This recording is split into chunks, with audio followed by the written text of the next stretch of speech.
روشنی کی حرکت کے ساتھ ہی قدموں کی چاپ ابھری، پھر متوسط قامت شخص باہر آ گیا۔ اس کی پشت میری جانب تھی اور وہ سگریٹ کا کش لیتا ہوا باہر آیا تھا۔ بے اختیار میرا دل چاہا کہ عقب سے حملہ کر کے اسے دبوچ لوں، مگر اس کے گٹھے ہوئے کثرتی بدن کو دیکھ کر میں نے اپنا ارادہ تبدیل کر دیا، اور اس سے قبل کہ وہ اگلا قدم اٹھا کر مجھ سے نسبتاً زیادہ فاصلے پر ہو جاتا، میں نے شیشی کا رخ درست کر کے اوپری حصہ دبا دیا۔ وہ اچانک ہی کسی کٹے ہوئے شہتیر کی طرح برآمدے کے پختہ فرش پر ڈھیر ہو گیا۔ گرتے ہوئے جسم کا دھماکہ میرے لیے خاصا تیز تھا۔ ٹارچ بھی اس کے ہاتھ سے چھوٹ کر لڑکتی ہوئی قدرے دور چلی گئی اور بدستور روشن رہی۔ میں دم سادے کسی رد عمل کا منتظر رہا، مگر کچھ بھی نہ ہوا۔ مرنے والا شاید کسی کام سے اکیلا ہی باہر نکلا تھا۔ میں نے جھپٹ کر سب سے پہلے اس کی ٹارچ بجھا کر اپنی تحویل میں لی، پھر اسے گھسیٹ کر برآمدے سے نیچے کچی زمین پر گرا دیا تاکہ اندر سے آنے والا کوئی بھی اسے نہ دیکھ سکے۔ برآمدے سے ذرا دور اندھیرے میں ایک سیاہ وین اور ایک کار موجود تھی۔ میں نے سوچا کہ لاش کو ان میں سے کسی میں ڈال دیا جائے، مگر بے سود مشقت سمجھ کر میں نے یہ ارادہ ترک کر دیا۔ فی الحال ہمیں باہر سے کسی مداخلت کا اندیشہ نہیں تھا، اور ایک مرتبہ اندر گھس جانے کے بعد باہر پڑی ہوئی لاشوں کی تعداد اور حالت سے صورتحال کا کوئی سروکار نہ رہتا۔ اس بڑی کامیابی کے بعد مجھے افسوس ہوا کہ میں نے نجیب کو چھت پر کیوں بھیجا۔ اس کی طرف سے میں لا علمی میں تھا، اور اگر وہ چھت سے اندر گھسنے میں کامیاب ہو جاتا تو اسی خیال میں رہتا کہ میں نے دروازے سے باہر مورچہ سنبھال رکھا ہوگا۔ مگر اچانک ہی فضا میں کسی الو کی تیز آواز 3 مرتبہ تسلسل کے ساتھ ابھری، اور میرے ذہن میں فوراً ایک احساس بیدار ہو گیا۔ الو کی آواز میں تواتر کے ساتھ پہلے بھی سن چکا تھا، اور چند لمحوں بعد ہی مجھے یاد آ گیا کہ اس قسم کی آواز ایک موقع پر فلسطینی ساتھیوں کے ہمراہ شناخت کے استعمال کے لیے بروئے کار لائی گئی تھیں۔ وہ یاد آتی غیر ارادی طور پر میرے حلق سے بھی الو کی آوازیں بلند ہونے لگیں۔ 1-1.5 منٹ کی مدت میں نجیب میرے پاس آن پہنچا۔ اس وقت میں عمارت کے داخلی دروازے کے مقابل درختوں کی اوٹ میں تھا۔ اوپر سے اندر گھسنے کے سارے راستے بند ہیں۔ دھوئیں کی چمنی، چھت پر 3 چمنی اور ایک ہوادان بھی ہے، مگر انصب کے دہانوں پر اینٹوں کی چنائی کر کے انہیں بند کر دیا گیا ہے۔ اب اس کی ضرورت نہیں رہی، دروازہ کھل چکا ہے۔ وہ کیسے؟ اندر سے ایک آدمی ٹارچ جلائے باہر آیا تھا۔ کدھر گیا وہ؟ اللہ کو پیارا ہو گیا۔ نہیں، پر میرے کانوں میں تو کوئی آواز نہیں آئی۔ کیسے مارا اسے تم نے؟ ایک تیر ضائع کرنا پڑا۔ اوہ، تمہارے اس مہلک ہتھیار کو تو میں بھول ہی گیا تھا۔ لاش کہاں ہے؟ سامنے چبوترے کے نیچے۔ میں اندر گھستے ہوئے فکر مند تھا کہ کہیں بے خبری میں اندر ہم دونوں کا پہلا سامنا ایک دوسرے سے ہی نہ ہو جائے۔ تو پھر اب چلو اندر۔ میں جا رہا ہوں، تم باہر ٹھہرو گے اور اسلحے کے استعمال میں ذرا بھی دریغ نہیں کرو گے۔ جیسے تمہارا حکم، اس نے مایوسی سے کہا۔ متوفی سے حاصل کی ہوئی ٹارچ میں نے نجیب کو تھما دی اور اندھیرے میں احتیاط سے چبوترے کی طرف بڑھ گیا۔ عمارت کا دیو ہیکل دروازہ بدستور کھلا تھا۔ اس کے پیچھے باہر سے بھی زیادہ گہرے گمبھیر اندھیرے کا راز تھا۔ میں دھڑکتے دل کے ساتھ اندر داخل ہوا اور دروازے کے پٹ ملا کر بند کر دیے۔ پھر میں اس کشادہ راہداری میں آگے ہو لیا۔ راہداری کے دونوں طرف سپاٹ دیواریں تھیں اور اس کا اختتام ایک وسیع ہال پر ہوا۔ میں فیصلہ نہ کر سکا کہ ابتدا کس سمت سے کی جائے، مگر اس وقت میرا مقدر یاور تھا کہ ہال کے داہنی جانب والی ایک راہداری میں مجھے کہیں سے روشنی کا رستہ ہوا انعکاس نظر آیا، جو کچھ دیر بعد غائب ہو گیا۔ وہ تیز روشنی واضح طور پر کسی دیا سلائی کی رہی تھی۔ اس طرف کسی کمرے میں یقیناً کوئی جاگ رہا تھا، اور اس نے وقت گزاری کے لیے سگریٹ سلگا کر میری رہنمائی کا ایک بہانہ پیدا کیا تھا۔ میں نے اسٹینڈ گن پر اپنی گرفت درست کی اور دبے قدم اسی سمت میں چل دیا۔ وہاں ایک طرف کمروں کے دروازے تھے، اور میرے اندازے کے مطابق روشنی تیسرے دروازے کے شیشے سے نمودار ہوئی تھی۔ مشتبہ دروازہ بند تھا۔ میں سانس روک کر دروازے کے قریب دیوار سے چپک کر کھڑا ہو گیا۔ میں نے چند لمحوں کی قلیل مدت میں کئی بار اس کمرے کا دروازہ کھولنے کا ارادہ کیا، مگر اس کارروائی میں مضمر سنگین جوابی خطرات ہر بار آڑے آ گئے۔ اندر والے کو اگر باہر خطرے کا ذرا سا بھی احساس ہو جاتا تو میری مہم ابتدائی مرحلے پر ہی بدترین ناکامی سے دوچار ہو جاتی۔ میں نے اپنی جیب سے ایلومینیم کا ایک چھوٹا سا سکہ نکال کر 1-1.5 فٹ کی بلندی سے فرش پر گرایا اور پھرتی سے سیدھا ہو گیا۔ عمارت میں چھائے ہوئے آسیبی سکوت میں سکے کی آواز غیر معمولی حد تک تیز تھی، اور اس کا اثر بھی حسب توقع رہا۔ کون ہے؟ کمرے سے دھیمی اور بوجھل غرہٹ ابھری۔ وہ اس کمرے میں تنہا تھا یا اس کے ساتھ ہی گہری نیند سوئے ہوئے تھے۔ اگلے ہی لمحے دروازہ کھلا اور پینسل ٹارچ کی روشن لکیر کے عقب میں ایک انسانی حیولہ باہر راہداری میں آ گیا۔ میں نے عقب سے اسٹین گن کی نال اس کی کمر سے لگا دی۔ اس نے نال کا لمس محسوس کرتی اپنی ٹارچ بجھا دی، مگر میں نے اسے کسی چال بازی کی مہلت نہیں دی۔ ہاتھ اٹھا کر ٹارچ روشن کر دو ورنہ چیتھڑ اڑا دوں گا۔ اپنی پسلیوں پر نال کا بے رحمانہ دباؤ اسے میرے عزائم کا یقین دلانے کے لیے کافی ثابت ہوا۔ اس نے ٹارچ روشن کر لی۔ اسی اثنا میں میرے کان گرد و پیش پر جمے رہے اور مجھے یہ جان کر خاصا حوصلہ ہوا کہ میری کارروائی کے جواب میں کہیں سے بھی کوئی آواز نہیں ابھری۔ کمرے میں چلو۔ وہ گرنڈیل شخص خاصا گھاگ معلوم ہوتا تھا کیونکہ اسے اپنی خراب پوزیشن کا بخوبی احساس ہو چکا تھا، لہٰذا اس نے بلا چوچرا میری نئی ہدایت پر عمل کر ڈالا۔ اندر داخل ہوتے ہوئے میں نے پھرتی سے دروازہ بند کر دیا کیونکہ اس کشادہ کمرے میں ہم دونوں کے سوا تیسرا کوئی نہ تھا۔ اس کمرے میں مختصر فرنیچر کے علاوہ ایک شکن آلود بستر بھی تھا جس پر میرا تازہ شکار سیر ہونے سے قبل شاید کروٹیں بدلتا رہا تھا۔ ٹارچ بستر پر گرا کر آگے بڑھ جاؤ۔ اس بار بھی اس نے سعادت مندی کا مظاہرہ کیا۔ وہ دونوں ہاتھ سر سے بلند کیے تیزی سے میری طرف پلٹا۔ اس کا سوڈانی چوڑا چکلا چہرہ کسی بل ڈاگ سے مشابہ تھا۔ زرد آنکھوں کے نیچے پپوٹے کسی عادی شرابی کی طرح ورم آلود تھے۔ میرے ساتھ تعاون کر کے اس نے سوچنے سمجھنے کا وقت حاصل کر لیا تھا اور اس وقت وہ شاید مجھ پر حاوی ہو کر میرے خاتمے کی کسی بھیانک تجویز پر غور کر رہا تھا۔ اس عمارت میں کتنے نفوس ہیں؟ مجھے پوری عمارت کے بارے میں علم نہیں، میں اپنے کام سے کام رکھتا ہوں۔ مجھے بہانہ نہیں جواب چاہیے۔ اگر تم اس عمارت میں ڈاکے کی نیت سے آئے ہو تو یقین کرو کہ تمہیں یہاں سے کچھ نہیں مل سکے گا۔ تم خاموشی سے لوٹ جاؤ۔ میں تمہاری آمد کا کسی سے تذکرہ نہیں کروں گا۔ چالاک بننے کی کوشش مت کرو۔ میں 3 لاشوں پر سے گزر کر تم تک پہنچا ہوں، ایسا نہ ہو کہ چوتھا نمبر تمہارا ہو۔ کون ہو تم اور چاہتے کیا ہو؟ اس کے چہرے پر خوف کے بجائے حیرت کے آثار تھے۔ صرف اپنے سوالات کے جواب، فضول باتوں کا وقت نہیں ہے میرے پاس۔ باز پرس کے بعد تم مجھے گولی مار دو گے؟ فائر کر کے میں اس عمارت کے دوسرے مکینوں کو خطرے کا احساس نہیں دلانا چاہتا۔ تم تعاون کرو گے تو تمہارے سر پر ضرب لگا کر تمہیں بے ہوش کرنے پر اکتفا کروں گا، ورنہ میرے علاوہ باہر میرے مسلح ساتھی پھیلے ہوئے ہیں۔ اس عمارت میں بھی کم از کم 10-12 بے جگر لڑاکے موجود ہیں۔ تمہاری خوش قسمتی یہ ہے کہ اس وقت وہ سب بے خبر سوئے ہوں گے۔ مڑے ہوئے کان والا کہاں ہوگا؟ اوہ، تو تم باس کی تلاش میں یہاں پہنچے ہو؟ مجھے سوال نہیں، جواب چاہیے۔ وہ اسی راہداری کے اختتام پر اپنی خوابگاہ میں ہوگا، مگر تمہیں اس سے کیا دشمنی ہے؟ لڑکی کہاں ہے؟ کس لڑکی کی بات کر رہے ہو؟ یہاں تو روز ہی لڑکیاں آتی جاتی رہتی ہیں۔ وہ لڑکی جسے تمہارا باس خود لایا تھا۔ وہ خود تو پچھلی رات اکیلا ہی آیا تھا۔ اس سے پہلے اس کا ایک محافظ ایک بے ہوش لڑکی کو ضرور لایا تھا۔ محافظ کون ہے اس کا؟ وہ ہم میں سے نہیں ہے، بہت کم گو اور علیحدگی پسند ہے۔ باس کے ساتھ ہی آتا ہے اور اسی کے ساتھ چلا جاتا ہے۔ اس وقت یہی ہے؟ پتہ نہیں، پچھلی رات باس کے آنے کے گھنٹے بھر بعد واپس چلا گیا تھا اور 12 بجے تک نہیں لوٹا تھا۔ لڑکی پر تشدد ہوا تھا؟ خیر، ضروری سوال نہ کرو تو بہتر ہے۔ اس کی چیخیں سنی گئی تھیں۔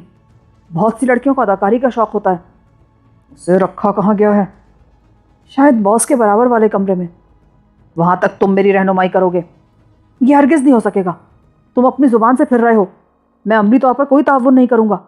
اگر تمہارے سوالات ختم ہو گئے ہیں تو بلا تکلف میرے سر پر ضرب لگا کر مجھے بے ہوش کر دو۔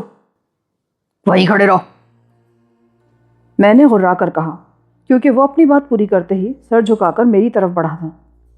تم نے مجھے زندہ بھی چھوڑ دیا تو باس میری کھال میں بھوسا بھروا دے گا۔ اسے غداری کرنے والوں سے سخت نفرت ہے۔ وہ یہ برداشت نہیں کر سکے گا کہ اس کا کوئی آدمی اپنی جان بچانے کے لیے اس کے کسی دشمن کو اس کے در پہ لے آئے۔ میں اتنا آگے نہیں بڑھ سکتا۔ بل ڈاگ کا لہجہ سرگوشیانہ ہو گیا۔ میں نے اسے بہتیرا دھمکایا، مگر وہ اس معاملے میں ٹس سے مس ہونے پر بھی رضامند نہ ہوا۔ البتہ زبانی طور پر اس نے مجھے پیٹر کی خوابگاہ تک پہنچنے کا راستہ بتا دیا۔ اس کا خیال تھا کہ میرا زندہ سلامت اس کمرے تک پہنچنا ہی مشکل تھا، کیونکہ مڑے ہوئے کان والے کا محافظ پلک جھپکائے بغیر دن رات اپنے آقا کی حفاظت کرتا تھا۔ مگر میں بل ڈاگ کے بیان کی روشنی میں کچھ مفروضات قائم کر چکا تھا، جن کا نچوڑ یہ تھا کہ پچھلی رات کیتھی کے فلیٹ میں داخل ہونے والا سیاہ فام ہی پیٹر کا معتمد اور محافظ تھا، جو میرے ہاتھوں مارا جا چکا تھا، جبکہ وہ لوگ اس کے قتل سے لا علم تھے، اور اگر وہ محافظ موجود نہیں تھا تو میرے لیے پیٹر کی خوابگاہ تک پہنچنا بہت زیادہ دشوار نہ ہوتا۔ اپنے بیان پر ایک دفعہ پھر غور کر لو۔ اگر تمہاری کوئی بھی بات غلط ثابت ہوئی تو واپسی میں تمہارے بے ہوش بدن کو چھلنی کیے بغیر عمارت سے باہر قدم نہیں نکالوں گا۔ میں جھوٹا نہیں ہوں، اپنی زندگی سے پیار کسے نہیں ہوتا؟ بہت پیار ہے تمہیں اپنی زندگی سے؟ یہاں میں سسک رہا ہوں۔ وہ ایک قدم آگے بڑھ کر رازدارانہ لہجے میں بولا، میں باہر نکل کر بھرپور زندگی گزارنا چاہتا ہوں۔ تم یہاں قیدی تو نہیں ہو؟ قیدی سے بھی بدتر ہوں۔ 10 سال سے اس عمارت میں رہتا چلا رہا ہوں۔ ہفتے عشرے میں بس چند گھنٹوں کے لیے بیوی بچوں میں جانا نصیب ہوتا ہے۔ جس دن بھی میں نے ان کا ساتھ چھوڑنے کا ارادہ کیا، اسی روز میری لاش خرطوم کے کسی گندے نالے سے برآمد ہوگی۔ میرا جی چاہا کہ اسے بھی اسلحہ دے کر اپنے ساتھ شریک کر لوں، مگر میں اس خواہش کو عملی جامہ پہنانے کی ہمت نہ کر سکا۔ وہ بہت حرانٹ نظر آ رہا تھا، اور ایک امکان یہ بھی تھا کہ کہیں وہ میری ہمدردیاں حاصل کر کے اعتماد کے سہارے مجھ پر کاریوار کا منصوبہ نہ بنا رہا ہو۔ سوچتے سوچتے میری نیندیں اڑ گئی ہیں۔ میں بیشتر راتیں سگریٹ پھونک کر گزارتا ہوں۔ نہ جانے سمر قید سے کب رہائی نصیب ہوگی مجھے۔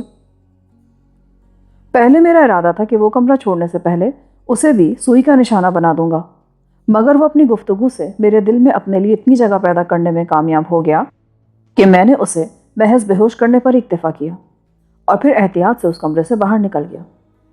بے ہوشی کے لیے وہ خود منہ دیوار کی طرف کر کے کھڑا ہو گیا، اور میں نے عقب سے اس کی کن پٹی پر ضرب لگانے کا مؤثر حربہ آزمایا تھا، جس کے نتیجے میں وہ کوئی آواز پیدا کیے بغیر فرش پر ڈھیر ہو گیا۔ پیٹر کارلائل کے کمرے کی نشاندہی ہو جانے کے بعد عمارت کے دوسرے مکین میرے لیے اپنی افادیت کھو بیٹھے تھے۔ بل ڈاگ نما چہرے والے کی ہدایات کے مطابق میں اندھیرے میں پنجوں کے بل 3 موڑ طے کر کے اس وسیع لابی میں جا نکلا، جہاں میرے داہنے ہاتھ پر دوسرا دروازہ پیٹر کی خوابگاہ تھا، جبکہ پہلا دروازہ کیتھی مائر کے قفس کا ہونا چاہیے تھا۔ آگے بڑھنے سے قبل میں نے اندھیرے میں رک کر بھرپور جائزہ لیا۔ اس وقت تک میری آنکھیں اندھیرے کی عادی ہو چکی تھیں، مگر میں اس تاریک لابی میں پیٹر کا محافظ تو درکنار اس کا سایہ بھی محسوس نہ کر سکا۔ دبے قدموں پیٹر کی خوابگاہ کی طرف بڑھتے ہوئے پہلی بار مجھے خیال آیا کہ وہ پوری عمارت اندھیرے میں کیوں ڈوبی ہوئی تھی۔ میں داہنی جانب سے پہلے دروازے پر پہنچ گیا، جس کے عقب میں کیتھی قید تھی۔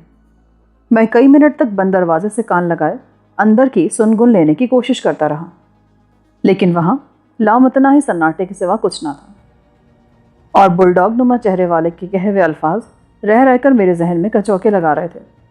اس نے جس پیرائے میں اداکاری کی شوقین لڑکیوں کا تذکرہ کیا تھا، اس سے ظاہر ہوتا تھا کہ اس عمارت میں لائی جانے والی لڑکیوں پر تشدد معمولات میں شامل تھا۔ اگر کیتھی مائر بھی سیتا کی تلاش کے سلسلے میں اسی بدسلوکی کا شکار ہوئی تھی تو میں اس سے آگے نہ سوچ سکا، اور میرے قدم برابر والے کمرے کی طرف اٹھ گئے۔ میں نے جذباتی ہیجان کے باعث کوئی احتیاطی تدبیر اختیار کیے بغیر پیٹر کی خوابگاہ کے چوبی دروازے پر دباؤ ڈالا، مگر وہ اندر سے مقفل ثابت ہوا۔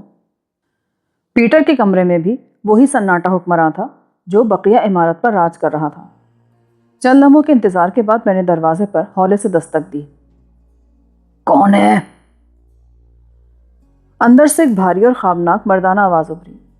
اسی کے ساتھ عمارت کے کسی دور افتادہ گوشے میں کسی بڑے انجن کے سٹارٹ ہونے کا شور سنائی دیا، اور لابی میں لگے ہوئے قمقموں میں سرخی مائل دھیمی روشنی عود کر آئی، جو انجن کا شور تیز ہونے کے ساتھ ہی بڑھتی جا رہی تھی۔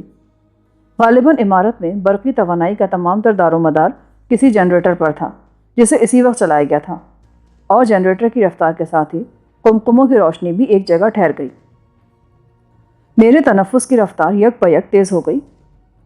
جنریٹر کی رفتار اعتدال پر آتے ہی عمارت کے کئی حصوں میں بیک وقت فائرنگ کا بھیانک شور ابھرنے لگا، جو یقینی طور پر رائفلوں کے دہانوں سے ابھر رہا تھا۔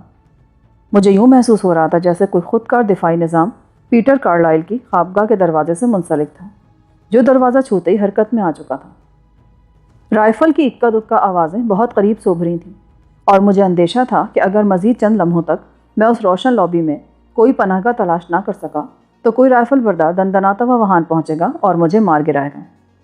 مگر اسی وقت پیٹر کی خوابگاہ کا دروازہ کھل گیا، اور مجھے اپنے سامنے چوڑی دھاریوں والے شب خوابی کے لبادے میں ملبوس ایک دراز قامت سیاہ فام نظر آیا۔ جس کے داہنے ہاتھ میں بڑے بور کا وزنی پستول موجود تھا۔ دراز قامت، سیاہ رنگت، کثرتی بدن، یو کی شکل میں مڑے ہوئے داہنے کان کا نچلا حصہ اور اوپر کے ایک سامنے والے دانت پر سونے کا خول منڈا ہوا۔ اس کی وہ تمام نشانیاں تھیں جو اسے میرا مطلوبہ شخص ثابت کر رہی تھیں۔ دروازہ کھولتے وقت اس نے یہ چالاکی کی کہ خوابگاہ میں کوئی بلب روشن نہیں کیا تاکہ خود کو نسبتاً اندھیرے میں رکھتے ہوئے نامعلوم مداخلت کار کو بہتر طور پر دیکھ سکے، لیکن میرے لیے لابی کی روشنیوں کا انعکاس بہت ہی کافی ثابت ہوئی۔ دروازہ کھلے چند ہی لمحے گزرے تھے اور مجھے اس کے چہرے پر تحیر کے ساتھ بے یقینی کی پرچھائیاں لرزتی نظر آ رہی تھیں۔ اسٹین گن پھینک کر دونوں ہاتھ اوپر اٹھا لو، اس کی سرد آواز ابھری۔ تمہاری گولی مجھے صرف زخمی کرے گی، جبکہ میرا ایک ہلکا سا برسٹ تمہارے جسم کے چیتھڑ اڑا دے گا۔ مجھے اندر آنے دو، پھر ہم غیر مسلح ہو کر بات کریں گے۔ چلے آؤ، اس نے فوری طور پر پیچھے ہٹتے ہوئے کہا، اور میں اس کی پرتعیش خوابگاہ میں داخل ہو گیا۔ اندر پہنچنے کے بعد سب سے پہلے میں نے دروازے کے قریب دیوار گیر سوئچوں پر ہاتھ مار کر کمرہ روشن کیا، پھر ٹانگ سے دروازہ بند کر دیا، جو اندر سے بند کیے جانے پر خود بخود مقفل ہو جانے والے ہضمی قفل سے مرسا تھا۔ دروازہ کیوں بند کیا تم نے؟ شاید تمہارے آدمی باولے ہو گئے ہیں جو ہوا میں گولیاں چلا رہے ہیں۔ میں ان کی مداخلت کا خطرہ نہیں مول لینا چاہتا۔ تم ہو کون؟ غیر مسلح ہو کر ہم برابری سے بات کریں گے، میں نے پرسکون انداز میں ایک صوفے پر بیٹھتے ہوئے کہا۔ میری گن کی نال بدستور اس کی طرف اٹھی تھی۔ میں تمہیں شناخت کیے بغیر غیر مسلح ہونے کا خطرہ نہیں مول لے سکتا۔ تم مجھے شناخت نہیں کر سکتے کیونکہ میں تمہارے لیے اجنبی ہوں۔ بس یہ سمجھ لو کہ دشمن نہیں ہوں تو دوست بھی نہیں ہو سکتے، ورنہ چوروں کی طرح یہاں پہنچنے کی کوشش نہ کرتے۔ جسمانی طور پر تم برتر ہو، غیر مسلح ہو کر فائدے میں رہو گے۔ وہ ایک گہرا سانس لے کر بستر پر بیٹھ گیا۔ تم جو کوئی بھی ہو، مجھے فوری طور پر مارنے کا ارادہ نہیں رکھتے، ورنہ دروازہ کھلتے ہی گن چلا دیتے، مگر میں تمہاری نیت کا کوئی اندازہ کرنے سے قاصر ہوں۔ ایک لمحے کے لیے اس نے اپنا پستول والا ہاتھ آگے بڑھایا اور میں نے اس کے جسم کو بچاتے ہوئے اسٹین گن کا ہلکا سا راؤنڈ چلا دیا۔ پستول اس کے لہو لہان ہاتھ سے اڑ گیا اور وہ چیختا ہوا بدحواسی کے عالم میں فرش پر بچھے قالین پر ڈھیر ہو گیا، مگر میں اس سے غافل نہیں تھا۔ بظاہر بدحواسی معلوم ہونے والی اس کی حرکت مکاری پر مبنی تھی، کیونکہ وہ اپنے زخم کی پرواہ کیے بغیر گرے ہوئے پستول کی طرف جھپٹا، مگر میں نے اسٹین گن چھوڑ کر اس پر چھلانگ لگا دی اور وہ اپنے ارادے میں کامیاب ہونے سے پہلے میری بے رحمانہ گرفت میں پھنس گیا۔ اس کے چہرے پر چند ضربات لگانے کی کوشش میں میری ناک اس کی وحشیانہ ٹکر سے بال بال بچی اور اس کے سر کا عقبی حصہ میری پیشانی پر ایک ابھار طلوع کر گیا۔ اس کی پیش قدمی مسدود کرتے ہی میں نے اس کی پستول پر قبضہ کیا اور واپس لوٹ کر اسٹین گن اپنے شانے سے لٹکا لی۔ اسی وقت دروازے پر 2-3 افراد کے دوڑتے قدموں کی آوازیں آ کر رکی اور پوری قوت سے دروازہ پیٹا جانے لگا۔ چلے جاؤ جہنمی کتوں، یہاں اب تم کچھ نہیں کر سکتے، تمہاری غفلت کا خمیازہ میں بھگتوں گا۔ پیٹر غضبناک آواز میں دھاڑا۔ باہر سناٹا چھا گیا۔ رائفلوں کا شور اس سے پہلے ہی معدوم ہو چکا تھا۔ میرا خیال تھا کہ باہر نجیب نے اسٹین گن کی فائرنگ کی آواز سن کر مقابلے کے آغاز کا اندازہ کر لیا ہوگا اور اپنے مورچے میں بیٹھا بےتابی سے شکار کا منتظر ہوگا۔ اس کی اسٹین گن کی خاموشی اس بات کی غماز تھی کہ پیٹر کے کسی بھی آدمی کو عمارت سے باہر نکلنے کی نہیں سوجی تھی، ورنہ فضا آتش نوا نغموں کے جلوس سے ابھرتی ہوئی انسانی چیخوں سے ضرور گونج اٹھتی۔ پیٹر کا خون کی چھینٹوں سے تر چہرہ غصے کے عالم میں بہت بھیانک نظر آ رہا تھا۔ دونوں ہاتھ اوپر اٹھا لو، میں نے اپنی پرانی سیٹ سنبھالتے ہوئے اسی کے پستول کی زد پر اسے حکم دیا۔ میں زخمی اور غیر مسلح ہوں۔ مجھے افسوس ہے پیٹر کہ تم نے مصالحانہ فضا برباد کی۔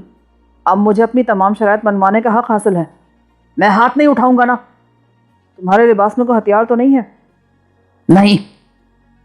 تو ٹھیک ہے، وہیں کھڑے رہو۔ مجھے معلوم ہے کہ تم سفارتی مراد کی آڑ میں گردہ فروشی میں ملوث ہو، مگر میری دلچسپی صرف ان 3 لڑکیوں تک ہے جنہیں چند روز پہلے کوڈ ورڈز کے تبادلے کے بعد تم ایک بدنام آدمی سے بے ہوشی کی حالت میں اپنی وین میں لائے تھے۔ تمہاری یہ بکواس میری سمجھ سے بالاتر ہے۔ یہ مت بھولنا کہ میری اس قیام گاہ میں گھس کر تم نے ایک سنگین جرم کا ارتکاب کیا ہے جسے مقامی قانون کسی صورت معاف نہیں کرے گا۔ 3 لڑکیاں مسٹر پیٹر، یہ نہ سوچو کہ تم وہاں تنہا تھے۔ لڑکیوں کو وین میں لاتے ہوئے حساس کیمروں سے تمہاری بہت واضح تصاویر لی گئی تھیں، اور پھر وہ شخص بھی تمہارے خلاف گواہی دے گا جس سے تم نے لڑکیاں حاصل کی تھیں۔ یہ اسی وقت ممکن ہوگا جب تم یہاں سے زندہ بچ کر جا سکو گے۔ تمہاری یہ بے سروپا باتیں مجھے متاثر نہیں کر سکتی۔ میں تنہا نہیں ہوں، میری پشت پر ایک مضبوط شخصیت اور اس کی تنظیم ہے۔ تم جتانا کیا چاہتے ہو مجھے آخر؟ جوزف امین کے لیے کوئی بات ناممکن نہیں ہے۔ وہ جب چاہے قانون کے نگہبانوں کو تمہاری دہلیز پر پہنچا سکتا ہے۔ جوزف، تم اس کے آدمی ہو؟ میں نہیں مان سکتا۔ وہ برے دھندے ضرور کرتا ہے مگر بہت کھرا آدمی ہے۔ وہ بلیک میلنگ جیسی ذلیل حرکت کر ہی نہیں سکتا۔ مجبوری مسٹر پیٹر، ان تینوں میں سے ایک لڑکی غلطی سے تمہارے حوالے کر دی گئی، جس کی وجہ سے جوزف امین عتاب میں آیا ہوا ہے اور اسے ہر قیمت پر وہ لڑکی واپس چاہیے، ورنہ یہ تو معمولی سی بات تھی۔ اگر وہ مجھ سے براہ راست بات کر لیتا تو ایک کیا میں تینوں لڑکیوں کو واپس لانے کا بندوبست کر سکتا تھا۔ اسے تم جیسے دو کوڑی کے دہشت گرد اور غیر مہذب آدمی کو مجھ پر مسلط کرنے کی کیا ضرورت تھی بھلا؟ اس سے ذاتی شکوے اسی وقت کرنا جب وہ سوڈان واپس آئے۔ فی الحال میں جو کہہ رہا ہوں وہ اسی کے حکم پہ کہہ رہا ہوں۔ وہ ہر قیمت پر وہ لڑکی کو واپس لینا چاہتا ہے اور اس معاملے میں میں پوری طرح با اختیار ہوں، مگر تمہارا بھونڈا طریقہ کار ضرور میرا اپنا ہے، جس کے لیے تم مجھ سے شکایت کر دینا۔ ویسے تم نے میرے بارے میں گھٹیا زبان استعمال کر کے خود کو اسی سلوک کا مستحق ثابت کر دیا ہے۔ تم تنہا ہو، اپنے کسی آدمی کو باہر بھیجو گے تو پتہ چل جائے گا۔ اوہ، یعنی باقاعدہ دھاوا بولا گیا ہے۔ معاملہ واقعی سنگین معلوم ہوتا ہے۔ غنیمت ہے کہ تمہیں اس کا احساس ہو گیا مسٹر پیٹر۔ میں آزمائے بغیر تمہاری بات کا یقین نہیں کروں گا، مگر یہ بتاؤ تمہارے علاوہ اور کون اس لڑکی میں دلچسپی لے رہا ہے؟ میں اس سے کسی بھی لمحے سوال کی توقع کر رہا تھا، جو اس بات کا غماز تھا کہ کیتھی مائر کو بھی وہ اسی سلسلے کی کڑی سمجھ رہا تھا، جو میری معلومات کے مطابق برابر والے کمرے میں مقیم تھی۔ مگر میں سیتا کی بات مکمل کیے بغیر کیتھی کی طرف نہیں آنا چاہتا تھا، کیونکہ اس طرح دونوں ہی معاملے الجھ کر رہ جاتے۔ اس بارے میں لاعلم ہوں، میں نے اپنا دامن بچاتے ہوئے کہا۔ وہ پرخیال انداز میں ٹہلتا ہوا بستر پر دوبارہ جا بیٹھا۔ اس وقت وہ اپنے زخمی ہاتھ کو تقریباً بھولا ہوا تھا۔ میں نے بھی زیادہ سختی مناسب نہ سمجھی، لیکن پستول کی نال کو بدستور اس کے سینے پر ہی مرکوز رکھا۔ پھر اچانک ہی اس نے سائڈ ٹیبل پر رکھا ہوا فون اٹھایا اور کوئی نمبر ملائے بغیر ماؤتھ پیس میں کسی کو حکم دیا کہ ایڈی باہر کا جائزہ لے کر اسے رپورٹ دے۔ شاید چند ہی منٹ گزرے ہوں گے۔ ہم دونوں بالکل خاموش بیٹھے ایک دوسرے کا چہرہ تک رہے تھے کہ اچانک فضا سٹین گن کے ہولناک شور سے لرز اٹھی اور پھر فائرنگ دم توڑتی انسانی چیخوں میں معدوم ہو گئی۔ فائرنگ کی پہلی آواز سنتے ہی پیٹر مضطربانہ انداز میں بستر سے اٹھ گیا اور کسی زخم خوردہ بھیڑیے کی طرح قالین پر ٹہلنے لگا۔ تم نے بلا وجہ اپنے 2 آدمی ضائع کرائے۔ چھوٹے مہروں سے بازی نہیں جیتی جاتی، وہ ہوتے ہی پٹوانے کے لیے ہیں۔ انٹرکام کی گھنٹی بجی اور پیٹر نے ریسیور اٹھا کر شٹ اپ کہا اور سلسلہ منقطع کر دیا۔ اب کام کی بات کرو۔ اگر تمہارے آدمی باہر نہ پھیلے ہوتے تو میں سرہانے لگے ایک بٹن کو دبا کر اس کمرے سمیت پوری عمارت کو اندھیرے میں غرق کر دیتا اور یہی کمرہ تمہارا مدفن بنتا۔ تو کیا جنریٹر اسی کمرے سے چلایا جاتا ہے؟ دونوں بٹن میرے سرہانے ہیں، وہاں سارا نظام خودکار ہے، پھر بھی انجن چلتے ہی دیکھ بھال کے لیے ایک آدمی وہاں پہنچ جاتا ہے۔ اس کے ہوتے ہوئے تم اندھیرے میں کیوں رہتے ہو؟ میں یہاں ہوتا ہوں تو رات کو انجن بند رہتا ہے، اس کا شور میری نیند خراب کرتا ہے۔ تم ان تینوں میں سے کس لڑکی کی واپسی چاہتے ہو؟ قدرے سکوت کے بعد اسی نے گفتگو کا سلسلہ جوڑا۔ نہ جانے وہ تمہیں کن ناموں سے بیچی گئی ہوں۔ ہم میں وہ ٹریسی مارٹن کے نام سے پہچانی جاتی تھی۔ سب سے سرکش اور بدتمیز لڑکی تھی وہ۔ اگر جوزف نے مجھے جلد از جلد ان تینوں کو آگے بڑھانے کا اشارہ نہ دیا ہوتا نا، تو میں دیکھتا کہ اس حرافہ میں کتنے قصبل ہیں۔ وہ سوڈان میں ہی ہے؟ نہیں، وہ جوہانسبرگ یا ڈربن میں ہوگی۔ اسے 2-3 روز میں یہاں منگوا سکوں گا۔ جنوبی افریقہ میں ہے وہ؟ ہاں، یہ نہ پوچھنا کہ وہ وہاں کیوں ہے، بس زیادہ سے زیادہ 3 دن لگیں گے اور وہ یہاں ہوگی۔ اگر وہ سوڈان سے نکل ہی چکی ہے تو ہمارا کام آسان ہو گیا۔ یہاں وہ قانون سے بھاگی ہوئی ہے، ایک بار آئے گی اور دوبارہ ہمیں اسے پھر لے جانا پڑے گا۔ کوئی ایسا بندوبست کیوں نہیں کر لیتے کہ ہم اسے جوہانسبرگ یا ڈربن سے حاصل کر لیں؟ یہ بھی ہو سکتا ہے میری ایک مختصر سی تحریر ہی کافی ہوگی، مگر وہاں جائے گا کون؟ میں خود۔ ٹریسی کو تم سے حاصل کر کے مناکو تک پہنچانے کی ذمہ داری میرے سر ہے۔ میرا خیال تھا کہ وہ زخمی انگلیوں کا بہانہ تراش کر 2-4 دن کی مہلت چاہے گا، مگر مجھے یہ دیکھ کر حیرت ہوئی کہ ایک ٹپائی پر سے قلم اور پیڈ اٹھا کر بائیں ہاتھ سے چند الفاظ لکھے اور کاغذ اس نے میری طرف بڑھا دیا۔ اس کاغذ پر انگریزی کے محمل سے الفاظ لکھے تھے، نیچے دستخط کے بجائے ایک مذائقہ خیز خاکہ سا بنا تھا۔ یہ خفیہ پیغام ہے۔ میری پیشانی پر ناگواری کی لکیریں ابھرتی دیکھ کر وہ بولا، تم جوہانسبرگ میں وزیر داخلہ کے 3rd secretary Elvis T Smith سے ملو گے تو باقی سارا کام وہ خود پورا کر دے گا۔ تمہاری تحریر وہ پہچان تو لے گا نا؟ فکر نہ کرو، میں داہنے اور بائیں ہاتھ سے یکساں کام لے سکتا ہوں۔ جوزف امین کا نام درمیان میں آنے کے بعد بد معاملگی کا خوف دل سے نکال دو۔ میں نے وہ رقعہ احتیاط سے جیب میں رکھ لیا۔ تم نے مجھ سے ٹریسی کے معاملے میں کسی اور کی دلچسپی کے بارے میں بھی پوچھا تھا؟ بس یوں ہی خیال آ گیا تھا، کوئی نہ کوئی وجہ تو ضرور ہوگی۔ دراصل پچھلی شام میں خوبرو لڑکی میرے مکان میں میری اسٹڈی میں گھستے ہوئے پکڑی گئی۔ میرا خیال اسی کی طرف گیا تھا۔ اسے تو پولیس کے حوالے کر دیا ہوگا نا؟ جو لوگ اپنے معاملات خود نمٹانے کی صلاحیت سے عاری ہوتے ہیں وہی قانون کی بیساکھیاں استعمال کرتے ہیں، مگر وہ لڑکی بہت ڈھیٹ ہے۔ اس نے اپنی قیامگاہ کے پتے کے علاوہ کوئی بات نہیں اگلی۔ شاید وہ برابر والے کمرے میں ہے۔ وہ یوں اچھل پڑا جیسے کسی بچھو نے اسے ڈنک مارا ہو۔ تمہیں کیا معلوم؟ تمہارے دروازے پر دستک دینے سے پہلے اس کمرے سے مدھم سے نسوانی کراہیں سنی تھی میں نے۔ اوہ، بڑی پیاری لڑکی ہے۔ ایک بار تو تشدد سہ گئی، مگر مزید تشدد کے سامنے زیادہ دیر رک نہ سکی۔ وہ تمہارا اپنا معاملہ ہے۔ یہ بتاؤ، واپسی میں تمہارے آدمیوں نے مزاحمت کی تو کیا ہوگا؟ میں ساتھ چلوں گا تمہارے۔ ہو سکتا ہے کوئی سرپھرا حماقت کر گزرے۔ ان کے 2 ساتھی 2 منٹ پہلے ہی مارے گئے ہیں۔ چھوٹے آدمی انتقام کے معاملے میں بہت حساس ہوتے ہیں۔ تم بتاؤ، تم کیا چاہتے ہو؟ خواہش ضرور میری ہے، مگر اس پر تم اپنے طور پر عمل کرو گے۔ انہیں غفلت برتنے کے الزام میں سزا دینے کے لیے تم غیر مسلح کر کے برابر والے کمرے میں بند کر دو۔ مگر وہاں تو لڑکی ہے، اسے تمہارے کمرے میں لے آتے ہیں۔ وہ والہانہ انداز میں ہنس پڑا۔ معلوم ہوتا تھا کہ کیتھی جیسے قیدی سے استفادے کے لیے ہی وہ اس دور افتادہ عمارت میں پڑا ہوا تھا۔ میں نے کچھ دیر کے لیے ہر قسم کے خطرات مول لینے کا فیصلہ کر لیا اور اسٹین گن کے ساتھ ہی پیٹر کا پستول بھی صوفے کے نیچے ڈال دیا۔ پیٹر نے درمیانی دروازہ کھولا تو فرش پر کیتھی بے ہوشی کے عالم میں چت پڑی تھی۔ اس کے بال الجھے ہوئے تھے، چہرے پر تماچوں کے گہرے نشانات نیل کی صورت میں ابھرے ہوئے تھے۔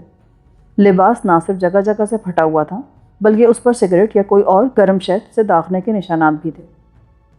نہائے دھوئے بغیر بستر پر لائے جانے کے قابل نہیں ہے۔ تشدد نے اس کے حسین خد و خال تک مسخ کر کے رکھ دیے ہیں، مگر ابھی تک اس کے کسبل نہ نکل سکے۔ اس کی بندشیں کھولو۔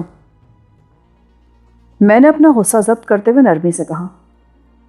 وہ رسیاں کھولنے لگا۔ میری پسلیاں مندمل ہوتے ہوئے زخم کا شکار تھیں اور اس کا داہنا ہاتھ لہو میں لتھڑا ہوا تھا، مگر اسے اپنے زخم کی پرواہ نہیں تھی۔ ہم دونوں نے تھوڑی سی محنت کے بعد کیتھی کے بے ہوش جسم کو خوابگاہ میں آرام دہ مسحری پر منتقل کر دیا۔ اسی اثنا میں کیتھی کو قدرے ہوش آ گیا اور وہ ہولے ہولے کرہاتے ہوئے اپنے بدن کو جنبش دینے لگی۔ اب تم ایک طرف بیٹھ جاؤ، میں ان سب کو بلاتا ہوں۔ پیٹر نے چند لمحوں بعد مجھ سے کہا۔ اس وقت میری چھٹی حس پھڑکی اور میں اسی صوفے پر جا بیٹھا جس کے نیچے پستول اور گن پوشیدہ تھی۔ پیٹر انٹرکام پر اپنے آدمیوں کو ہدایات دے رہا تھا تو میں نے آہستگی سے دونوں ہتھیار صوفے کے نیچے سے نکال لیے اور پھرتی سے پستول کا چیمبر خالی کر کے گولیاں اپنی جیب میں ڈال دیں۔ تم نے پھر ہتھیار سنبھال لیے؟ فون سے فارغ ہو کر پیٹر میری طرف متوجہ ہوتے ہوئے چڑچڑے لہجے میں بولا۔ روانگی کی تیاری میرے دوست، تو میرا پستول تو واپس کر دو۔ میں نے اس کا پستول لوٹا دیا۔ یہ لین دین ایسی سازگار فضا میں ہوا کہ اسے کسی فریب کا شبہ تک نہ ہو سکا۔ اس نے چیمبر دیکھے بغیر پستول مسحری پر اپنے قریب رکھ لیا۔ چند لمحوں بعد 4 تنومند اور لڑاکا قسم کے مسلح سوڈانی پیٹر کی خوابگاہ میں موجود ہوئے۔ باقی لوگ کہاں ہیں؟ معظم اپنے کمرے میں بے ہوش پڑا ہے۔ جعفر اور ریڈی جائزہ لیتے ہوئے مارے گئے۔ اور امیر لاپتہ ہے۔ امیر شاید میرے ہاتھوں مرنے والا وہ سوڈانی تھا جو نجیب کی غیر موجودگی میں عمارت کا دروازہ کھول کر باہر نکلا تھا۔ چوکیداروں نے مرنے سے پہلے پیٹر کے علاوہ اندر 7 نفوس کے قیام کی اطلاع دی تھی، جبکہ وہ تعداد 8 بن رہی تھی۔ مگر تعداد سے زیادہ مجھے تسلی یہ تھی کہ وہ جتنے بھی تھے اس وقت میرے سامنے یکجا ہو چکے تھے۔ تم سب اندھے اور غافل ہو، مردوں کی طرح بے خبر سوتے رہے اور یہ اسٹین گن تانے میرے سینے پر چڑھایا۔ اگر میں چوکنا نہ رہوں تو تم لوگ کسی بھی وقت مجھے بے موت مروا دو۔ الو کے پٹھوں، اب کھڑے میرا منہ کیا دیکھ رہے ہو؟ اس کی ہڈیاں سرما کر دو۔ پیٹر کارلائل کی اس قلعہ بازی نے میرا ذہن بھگ سے اڑا دیا۔